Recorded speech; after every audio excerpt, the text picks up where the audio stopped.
Stroke recovery is not like getting over the flu. You don't sit around and wait to get better. You have to work and challenge yourself all the time.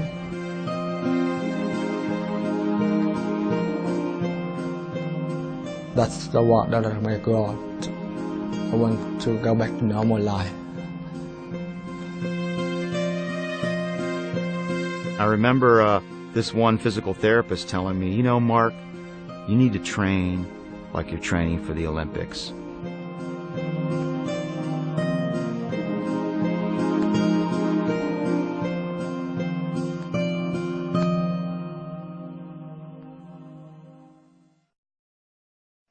Henry Kaiser's son, Henry Jr., was diagnosed with multiple sclerosis in 1945. At that time, MS was considered a fatal and hopeless disease, and Henry Sr. looked for the best hope he could find.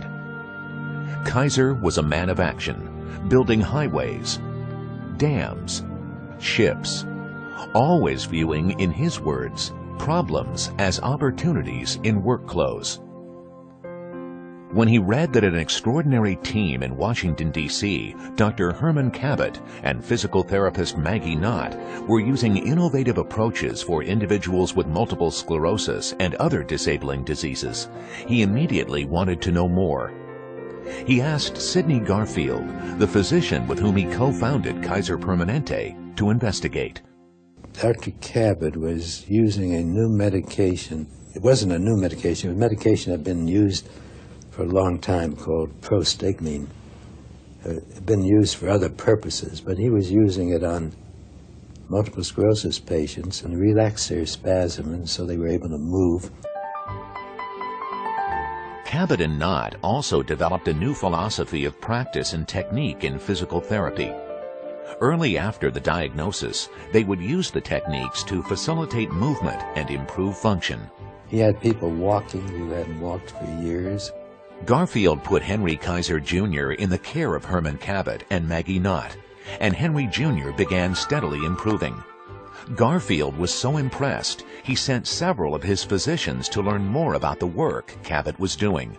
They spent 6 months with Kabat and then reported to me that the work was really worthwhile, that he was doing a lot of good for these people. I decided to sponsor Kabat, bring him into our operations. And that's how the Kaiser Foundation Rehabilitation Center, first known as the Kabat Kaiser Institute in Vallejo, California, was born. I feel a very strong connection to Dr. Kabat and Maggie Knott because their priorities and their focus are very similar to mine and to the center's at this point in time, 60 years later. Dr. Kabat had a different approach to patients who had been diagnosed with disabling conditions, children and adults. Before the advent of rehabilitation medicine, the view was that these people should be confined to bed or confined to a wheelchair, and that there was really no hope for their recovery. So Dr. Kabat's approach, Maggie Knott's approach, looking at patients' strengths and helping them to compensate for the impairments as well as promoting the recovery of function through a scientifically based principled practice was really a revolutionary idea.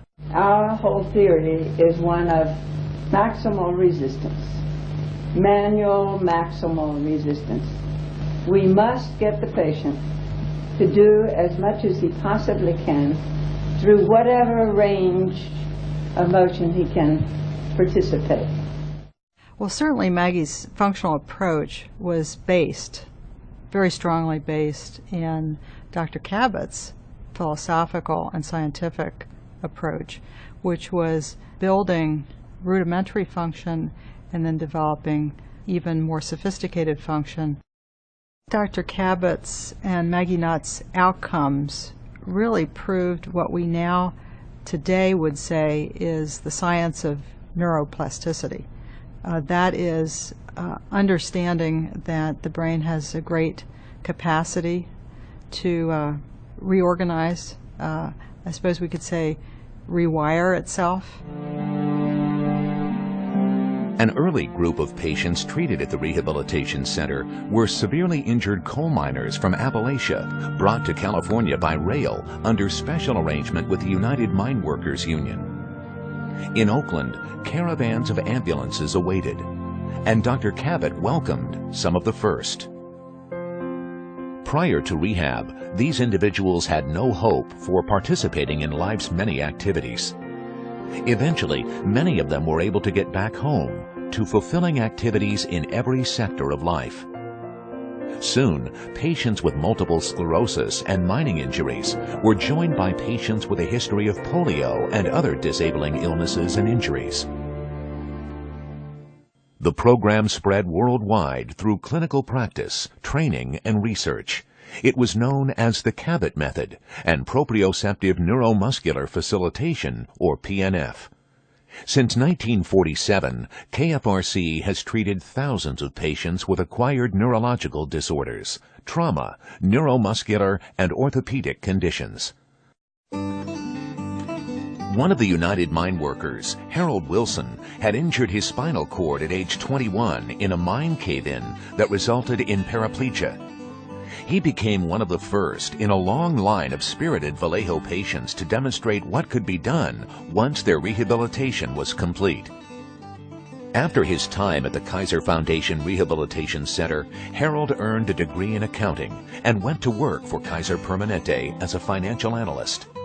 When the Bay Area Rapid Transit System was being planned, he waged an almost single-handed campaign and used his financial expertise to help make BART the first handicapped accessible train system in the world.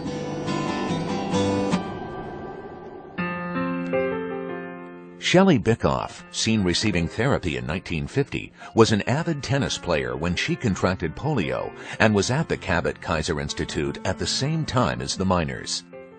And now I think it's remarkable that I reached a stage where I was stable and that I could actually stand on a court and turn around and do a backhand, and this is the way that I did a serve. Although I have no arm, I would throw it up with this hand and come down like that. Kevin Go had a stroke when exercising on a treadmill. When this interview took place, he had been at the Kaiser Foundation Rehabilitation Center for only a week, but was regaining function. No, you're gonna walk. Step to the left. Step to the left. Good step. All right.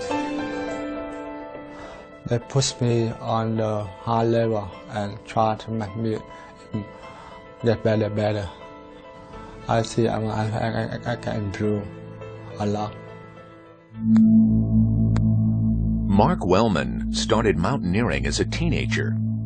In 1982, he was 22 years old and climbing a mountain in the remote part of the California Sierra Nevada. He fell 100 feet and sustained an injury to his spinal cord that resulted in paraplegia. I wouldn't be doing what I've done the last 25 years if I didn't go through physical rehabilitation.